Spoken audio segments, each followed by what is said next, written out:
আপনি কি জানেন বিশ্বের সবচেয়ে দামি গরু কোথায় আছে? ব্রাজিলে।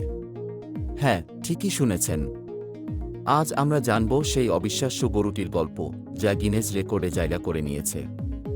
এই গরুটির নাম হল পাওলিস্তিনো এবং এটি ব্রাহ্মণ জাতের গরু। সম্প্রতি এক নিলামে এই গরুটির দাম উঠেছে প্রায় $3 মিলিয়ন, যা বাংলাদেশি টাকায় প্রায় ৩-৭ কোটি টাকা সমান।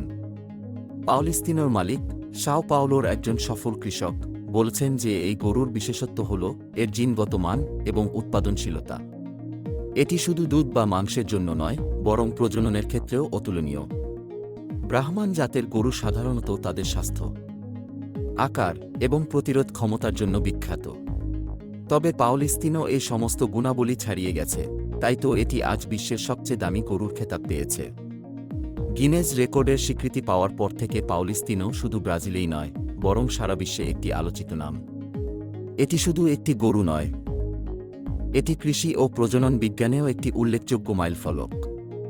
এই ছিল বিশ্বের সবচেয়ে দামি গরু পাওলিস্তিনোর গল্প। জানিয়ে দিন আপনার মতামত কমেন্টে, আর আমাদের চ্যানেলটি সাবস্ক্রাইব করতে ভুলবেন না, যাতে এরকম আরও চমৎকার ভিডিও আপনার কাছে পৌঁছায় সবার আগে।